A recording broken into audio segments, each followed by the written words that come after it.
gostaria aqui, a palestra, sem ter combinado com o Dr. Pedro, de fato, acaba, eu acho que as apresentações sendo complementares.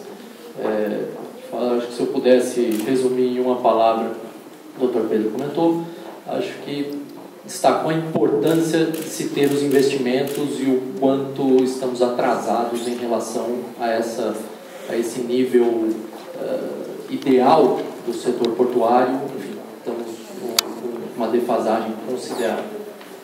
E, de fato, aqui a minha proposta com os senhores hoje é apresentar um pouco a questão de como que foi o diagnóstico da situação jurídico-legal do setor e, a partir desse diagnóstico, quais são as propostas em relação ao novo, que se chama de novo modelo do setor portuário, em que medida se tentou atentar para algumas dos aspectos desse diagnóstico.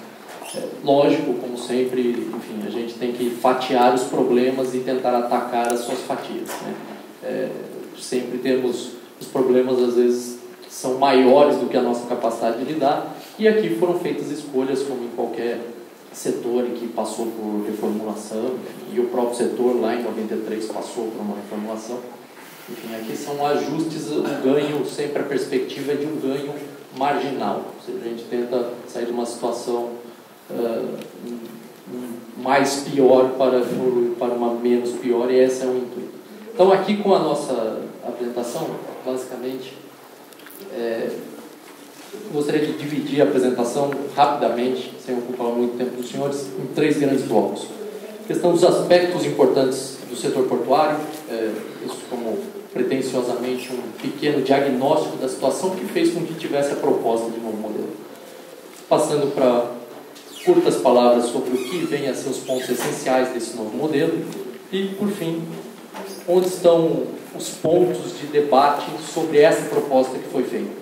A proposta é essa que na imprensa tem se concentrado o enfoque na medida provisória, 595, que os senhores todos conhecem, mas esse novo modelo também tem alguns atos regulamentares, alguns decretos sobre atividade de praticagem, que também é uma questão importante do setor, e tem as outras disciplinas, tanto legal e agora regulamentar, sobre a questão da dragagem, a própria instituição do Conaportos, que é um irmão do Conaero, que tem a experiência nos aeroportos de organização da estrutura pública e dos órgãos públicos que funcionam dentro lá dos aeroportos, uma experiência exitosa está sendo trazida aqui para os portos, Conaportos, enfim.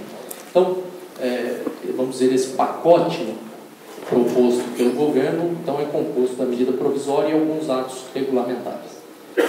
Basicamente, essa é a ideia com os senhores. Então, começando aqui, rapidamente, essa realidade, acho que não tem nem muita discussão sobre isso, é a questão quais foram os efetivos avanços pela Lei 8630. Teve avanços e avanços inquestionáveis. A questão da distinção clara de operação portuária e administração portuária. Isso foi uma evolução.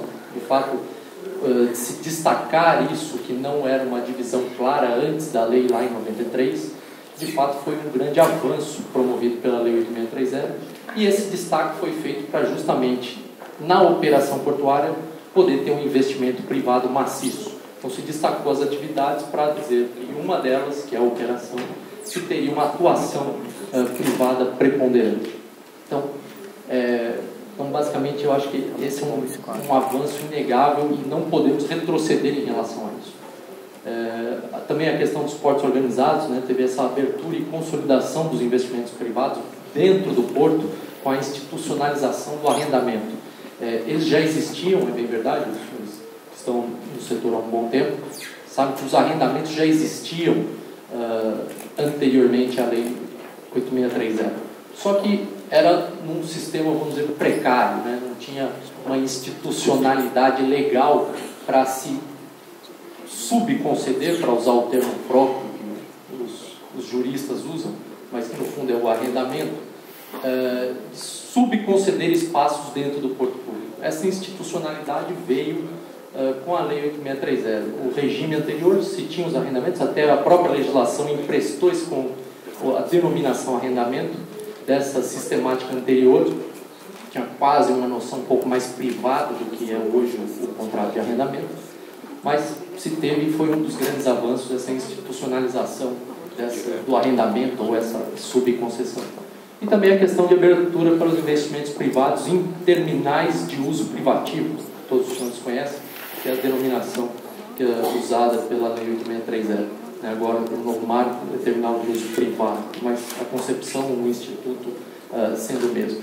Então, abrindo esse espaço dentro do porto público, a iniciativa privada entrando na operação e fora do porto se possibilitar investimento privado nos denominados clubes. Então, esse marco legal de 93 trouxe todas essas contribuições.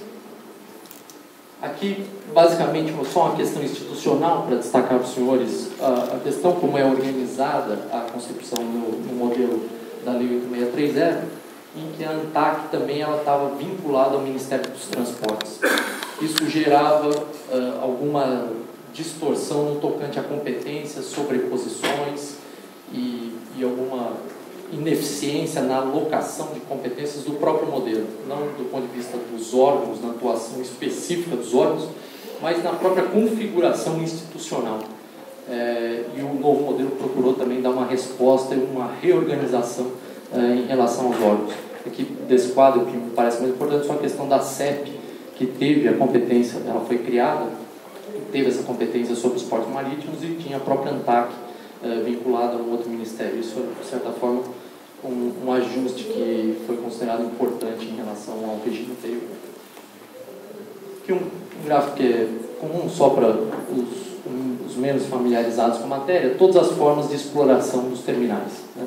Aqui se tem a exploração direta via companhia docas, a questão quando se dá a delegação para estados e municípios e a concessão para a iniciativa privada, que eu sempre apelido do porto porteira fechada.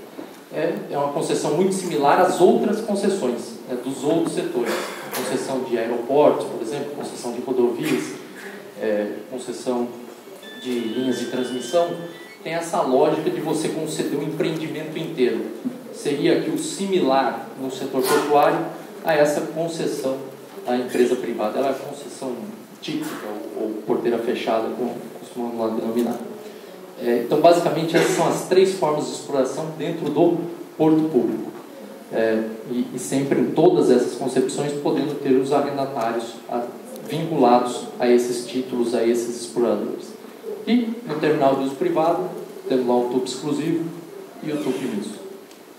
Então, esse arranjo institucional já vinha e se manteve. Só teve a questão da forma como é desenhado, os requisitos para se obter essas outorgas, nessas mais variadas formas de exploração do setor portuário, teve alguns ajustes, mas as formas e os títulos de exploração permanecem os mesmos no novo regime.